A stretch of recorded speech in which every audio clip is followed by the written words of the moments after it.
When the Wissman family gets ready for the road, it's no easy undertaking. Getting everything packed and loaded is usually a hectic, busy process. Everything, last minute, let's not forget anything. It's just a feeling of relief to finally get on the road. Okay, let's go.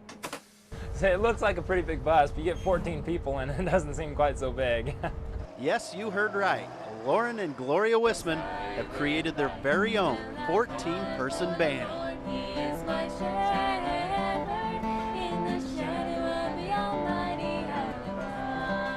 Rachel, Ruth, Josiah, Bethany, Andrew, Elizabeth, Matthias, Stephen, Hannah, Susanna, Alethea, Nathaniel. Going home when the trumpet sounds. The oldest child is 24. The youngest is 5. And since they travel at least 35,000 miles a year performing, it helps that they're homeschooled. The Wissmans have been singing as a group for the past 7 years, and last year they performed 180 programs. It's a lot of fun to see what it's like around the world. Being part of a large family is very rare, and I'm just so thankful for how parents have raised us, because my brothers and sisters are my best friends. And it's so neat to tour the United States and just see God's creation and meet God's people. Just 6 months into their marriage, Lauren and Gloria knew they would probably end up with a house full. just really got convicted that God calls children a blessing, and so we determined to welcome those that He would send, and this is what He's done so far. And by so far, he means they will soon be blessed once again.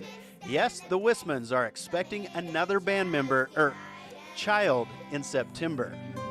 Fret not, folks. We've been called the Von Trapp or the Von Wissman family singers quite often.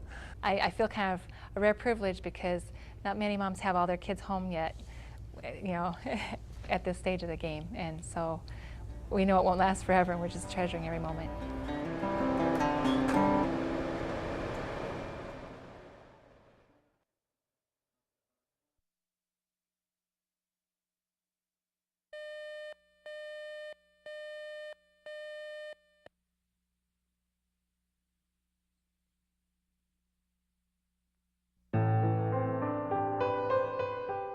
On October 13th, 2001 in West Omaha, Tate Reef's life was changed forever.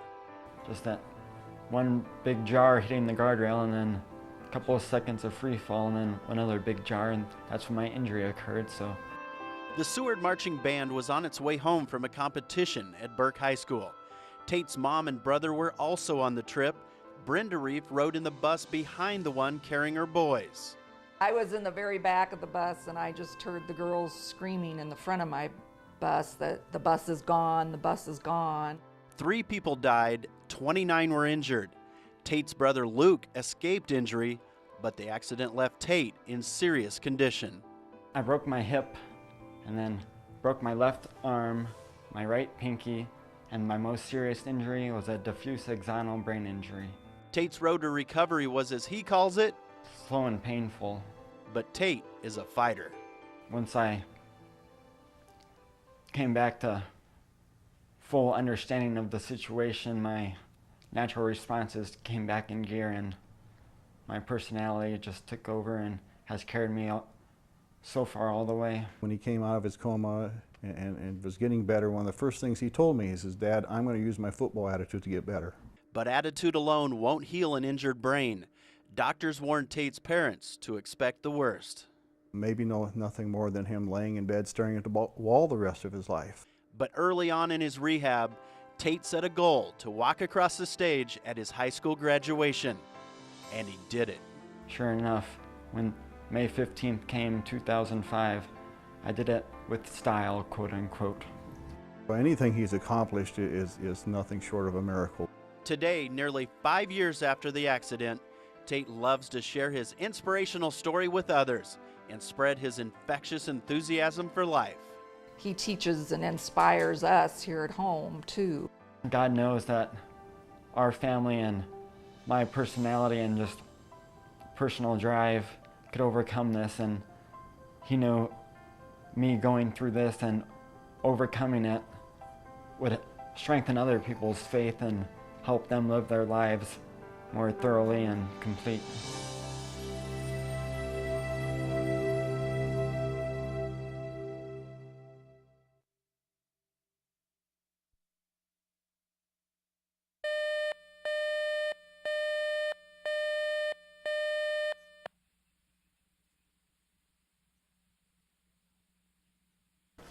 Well, what are we going to do today? Well, we got to work on some more scenery. We need more scenery. This is the train room. You got to let me in. Okay. It's the perfect place for David to display the model train layout he had always dreamt of. One magazine says dream it and then build it. So part of it, of the process, you know, is the thinking process of what I could do differently. And David thinks a lot. He works on his layout about 6 hours a day. Now that is loving what you do. It's fun. It's fun to have a plan and have it come together. Well, we can put it parallel with the tracks. Fortunately for David, his wife Ellie likes to share in this hobby with her hubby. Oh, I enjoy it a lot. Something that every couple should do. They should have some hobby that they can do together. And together, David and Ellie Chambers put their retirement on the right track. My advice to people looking toward retirement is to search around and find something that interests you other than your job, because when that job is gone, some people are just simply lost.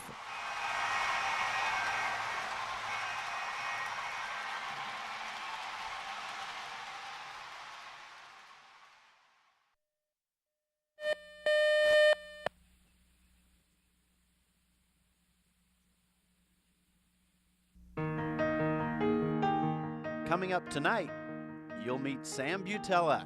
He had his wish come true right in his own backyard. Tuesday night, you'll hear how Cameron Parthamer went face-to-face with his NASCAR hero. On Wednesday, enter a fairy tale world with Alyssa Sandmeyer as she gets to meet Cinderella.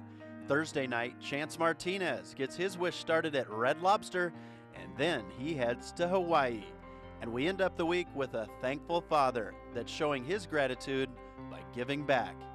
If you'd like to donate to the Make-A-Wish Foundation, call 1-800-760-WISH or go to nebraska.wish.org.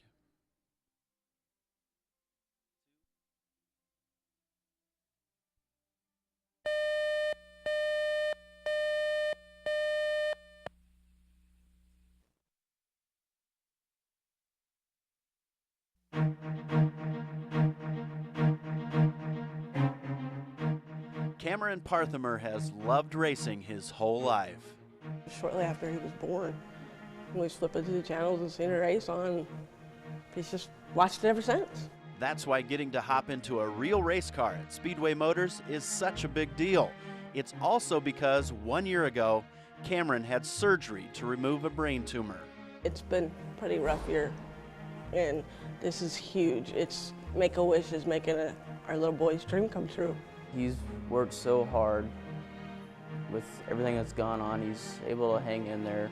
In addition to the tour of Speedway Motors in Lincoln, Cameron and his family traveled to Charlotte, North Carolina. Cameron got to go to a NASCAR race and, most importantly, meet his hero. Bobby and Labari. How was it? Fine.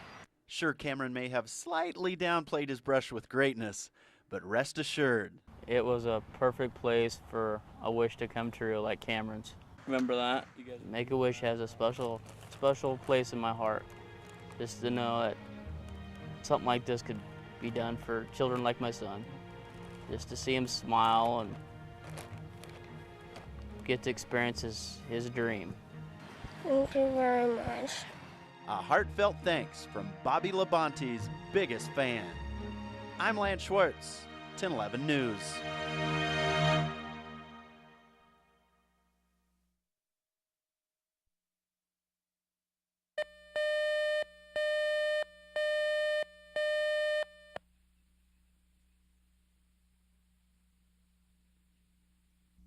And here's the itinerary for you. It was the calm before the storm. Make-A-Wish was throwing Chance Martinez and his family a going-away party in anticipation to his trip to Hawaii. It's brightened my outlook a lot. I am looking very forward to it. Chance's objective for the expedition was clear. Just have a great time, have fun. And Chance was due for some fun. Since being diagnosed with thyroid cancer last year, he has endured 2 surgeries and radiation. It's been very stressful and very hard, very expensive trip. And this is wonderful because it's not something after you're paying cancer bills you can come up with this kind of money and do this kind of thing. Make-A-Wish made it happen. Chance was joined by his brother, sister, and mother on their very first family vacation. It was remarkable, wonderful, fantastic. There was surfing, snorkeling, and horseback riding. Every time I looked around, Chance had these big, huge smiles on his face, which is something I don't see much these days. I'm very grateful. Mahalo. Thank you in Hawaiian. I can't say enough. Everybody should have the experience that we had, and to get away from all the worries you have when you have a sick child, to enjoy, just enjoy. And for us, it was a real bonding experience that we can take forever. I just wanted to say thank you to Make-A-Wish, Willard Sorority from Nebraska Wesleyan campus, the whole community, and say thank you to East High School too. I'm Lance Schwartz, 1011 News.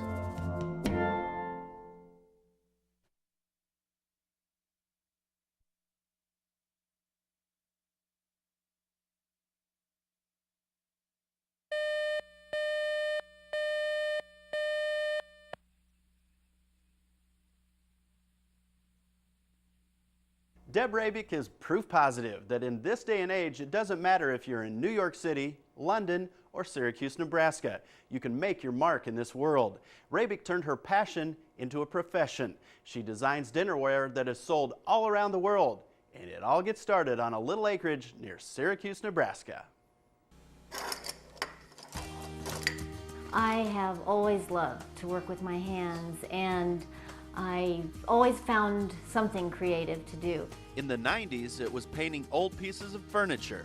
I started painting furniture for craft shows, and a retailer in Omaha asked if I would make pieces for her shop, and they sold really well. That shop owner introduced Deb to a company named Dimdeco, an operation that produces all kinds of home decor products.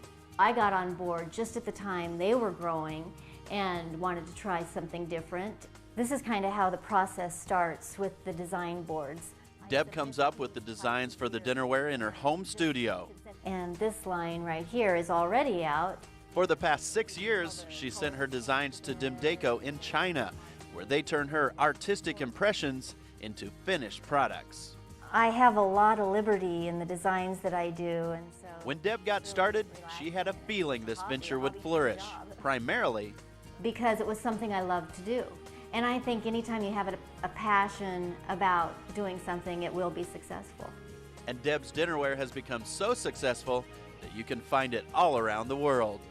It is so exciting to hear a friend from another state or from childhood call and say, "Oh, Deb, I saw your name on a product that I was buying. I had no idea you even designed this," and that's really special for me.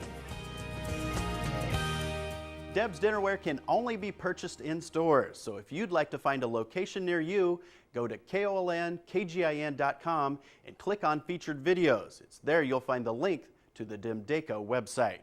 Well, if you know of any stories like Deb's that you'd like to see on Lance's Journal, please feel free to pass them on. I look forward to hearing from you.